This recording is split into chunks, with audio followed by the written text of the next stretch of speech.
307202019 Prodi PGSD 2020. Di sini saya akan membacakan sebuah karya cerpen karya saya sendiri yang berjudul Kita. Dirinya diriku, diriku dirinya. Sepertinya benar, tidak ada pertemuan yang serba kebetulan. Disatukan dengan keadaan dan dipisahkan dengan waktu. Dua hal tersebut hukum dari sebuah pertemuan. Mungkin tidak semuanya seperti itu, tetapi baru kali ini aku sadar berpisah tidak selamanya membawa kesedihan. Kepedihan dan semua perasaan tentang kehilangan yang menggerogoti diri ini. Bukannya aku tidak setia pada masa laluku. Hanya saja terkadang bahasa move on itu harus. Move on bukan hanya merupakan rasa sakit dari sebuah percintaan, melainkan move on atau berpindah dari sesuatu yang telah berlalu dan menerima yang akan datang atau yang baru. Namaku Ziva Anugrah Nirmala. Teman-temanku biasa memanggil dengan sebutan Ziva. Tentu saja itu memanggil dari nama depanku. Ya, sebuah pertemuan bukanlah suatu hal yang serba kebetulan dan aku meyakini itu. Aku meyakini bahwa pertemuanku dengannya merupakan salah satu rencana darinya. Aku tahu itu. Kisahku tak terlalu mulus dan tak terlalu buruk juga. Hanya saja aku menganggap kisahku ini sebuah kisah yang sederhana namun terkesan menurutku. Tahu sendiri, aku merupakan tokoh utama dari kisahku. Maka jangan heran jika aku memuji kisahku sendiri. Aneh memang, namun ku minta biarkan aku mengingat kembali kisah itu. Kisah yang terjadi setelah aku melepas predikat siswa dan mendapat predikat baru sebagai mahasiswa. Kembali mengingat suasana di sekeliling kamarku waktu itu. Suara pamungkas dari pemutar musik yang ada di HP-ku nyaring memenuhi seisi ruangan. Sore itu berbeda, aku merasa sendu dan gelisah. Entahlah apa yang salah, namun kuyakini bahwa menunggu pesan darinya yang membawa perasaan ini semua. Aku kembali melihat gawaiku, tidak berselang 1-2 menit kembali kulihat gawaiku. Aku bukan siapa-siapa, namun jangan tanya mengapa aku seperti ini. Rasanya tidak pantas memang. Dia bukan milikku, tapi dengan lancangnya aku ini. Dia Irsyad Ahmad, kakak kelasku di kampus.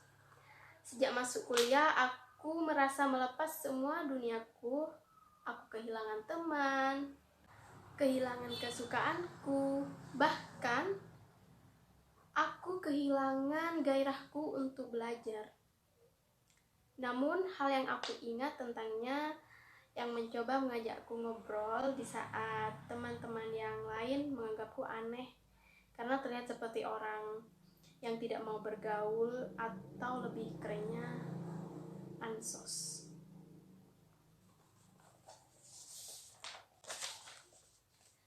Sampai sekarang aku bukanlah siapa-siapanya, namun aku merasa dia akan menjadi seseorang yang kutunggu pesannya.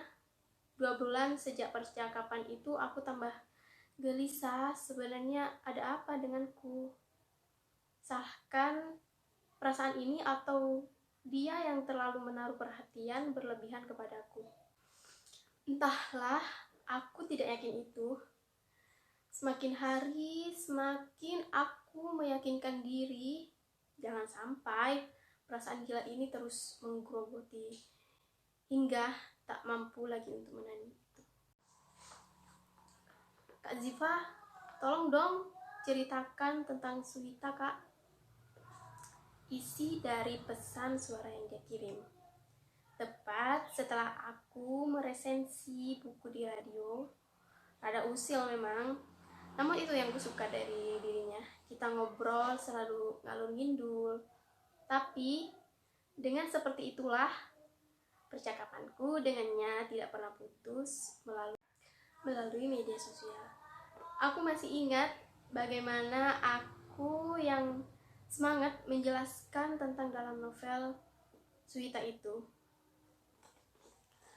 Jadi gini kak, Suwita itu benar-benar merupakan yang hebat menurutku. Secara dia menjadi tokoh utama dalam novelnya, jadi nggak ada yang buruk tentangnya. Karena empatiku sama Suwita udah benar-benar mendarah daging. Panjang lebar aku menjelaskan tentang novel itu. Setiap percakapan yang terjadi di antara kita tidak ada topik yang jelas karena setiap percakapannya ngalir dan tidak berkesudahan. Jika kalian bertanya apakah aku tidak pernah kehilangan topik, jawabnya adalah salah. Berulang kali aku kehilangan topik pembicaraan dengannya, namun karena kita sudah merasa bahwa kita harus menemukan topik pembicaraan yang lainnya, maka kita berusaha untuk itu. Lagi-lagi aneh memang. Waktu demi waktu berlalu, aku masih ingat saat aku menyerah dengan perasaanku sendiri. Aku harus berhenti merasa dia adalah milikku. Karena faktanya aku bukan siapa-siapanya. Tetapi takdir membawaku kembali harus menerima sesuatu yang telah lama aku harapkan. Hampir tengah malam, ku ingat saat itu jaringan tiba-tiba trouble, paket dataku tidak bisa digunakan. Tetapi jika digunakan untuk menelpon dan SMS masih bisa. Entah keberanian dari mana, dia tiba-tiba menelponku. Awalnya hanya mau bilang jangan menunggu jaringan yang tidak menentu. Halo, sapanya di seberang sana. Ya halo, jawabku sambil menahan rasa tenang. Kayaknya bakal lama. Kayaknya benar, pasti lama. Ya udah, kalau gitu kamu istirahat aja ya. Jujur pengen nangis. Lebay memang. Tapi kali ini dia niat banget menelponku. Masa iya sebentar ini? Iya, sana tidur. Entah keberanian dari mana, aku mendapatkan nyali yang begitu besar untuk menjawab seperti itu. Agak jutek sih. Kok jawabnya gitu? Emang gak mau istirahat? Gak tahu ya, tapi gak ngantuk sih. Jawabku sok gak peduli. Tapi sebenarnya pengen banget percakapan by phone ini jangan berakhir. Ya udah, aku temenin dulu kalau gak ngantuk. Kujatuhkan gawaiku karena saking kagetnya. Kalau gak ikhlas, mending gak usah deh. Jawabku sok jual mahal. Ikhlas kok, kan mau nemenin calon. Sumpah jantungku gak menentu. Bakal ketebak apa yang akan terjadi setelah itu. Dia gak menembakku seperti halnya gaya pacaran anak remaja. Tetapi dia mengungkapkan perasaannya yang lebih kepadaku. Setiap ungkapan yang dia sampaikan membuat aku setengah tidak percaya. Kalian tahu, aku dengan susah payah menyembunyikan perasaanku. Tetapi sebenarnya tahu, aku hanya mencintai seorang diri dan sekarang terbongkar sudah. Aku tak mencintainya sendirian, hanya waktu saja menunggu aku dan dia saling terbuka. Sayang, hari ini aku mau ke distrik, jadi pulangnya agak sore ya. Seketika lamunanku pecah saat dia menepuk halus pundakku sambil memberitahukan bahwa nanti mau pulang sore. Iya sayang, udah mau berangkat? Tanyaku sambil cengir-cengir sedikit mengingat lamunanku kembali. Iya nih, mau berangkat. Tapi kamu kenapa kok kelihatan senang banget? Gak ada. Ya udah, hati-hati di jalan ya. Oke, siap. Assalamualaikum. Aku yakin nanti selepas pulang mengajar dia akan memintaku untuk kuceritakan kenapa aku cengar-cengir. Karena dia orangnya selalu ingin tahu dan senang mendengarkan aku bercerita. Hari-hariku yang sendu dan setelahnya membuat hari-hariku lebih bermakna.